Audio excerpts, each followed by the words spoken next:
Samsung just announced the Galaxy Z Flip 5, its newest flip phone. The Z Flip 5 starts at $1,000 and launches on August 11th. There are quite a few things that are new on this year's model compared to last year, but the new cover screen is the most obvious change.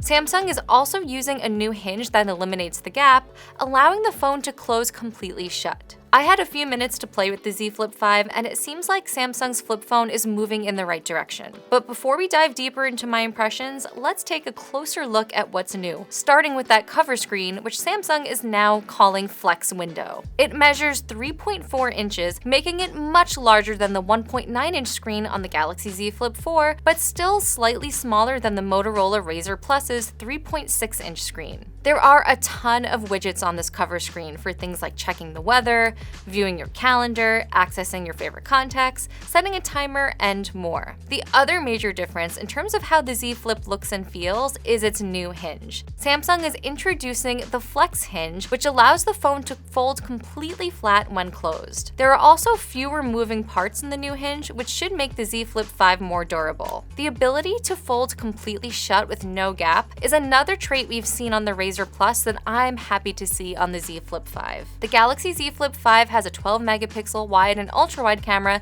just like last year's phone. Since the Galaxy Z Flip 5 runs on the new Qualcomm Snapdragon 8 Gen 2 for Galaxy processor, we should also see some other image processing enhancements, including a crisper digital zoom. That's the same chip that powers the Galaxy S23 series, and during my time testing those phones, I found that the processor really did deliver some improvements in terms of photography and battery life. So I'm hoping to see the same on the Z Flip 5.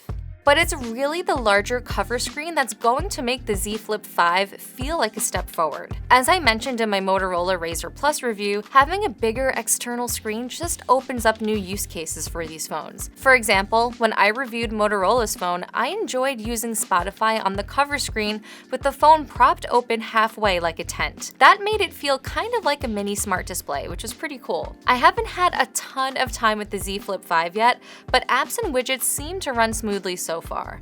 I was able to type, scroll through Google Maps, and even watch the Barbie movie trailer on YouTube without opening the phone, which is much more than I could say for the Z Flip 4. That said, you can also do all of those things on the Razr Plus, so Samsung isn't necessarily first. The keyboard also does feel a little cramped compared to the main screen on the inside of the phone since the display is smaller, but I'll know more once I've spent more time with the phone. While using an app on the cover screen, you can also open the phone to continue using that app on the bigger screen inside the phone. But this doesn't work the other way around like it does on the Razr Plus. I also noticed that the crease feels a little less noticeable on the Z Flip 5 compared to the Z Flip 4. While it's definitely still there, it feels a little flatter under my finger when swiping and scrolling. The software experience is largely the same as the Galaxy Z Flip 4, but Samsung is adding some more integrations with the Galaxy Watch 6. When you bend the Galaxy Z Flip 5 halfway to put it in flex mode, the camera controller app will automatically pop up on the Galaxy Watch 6's clock face.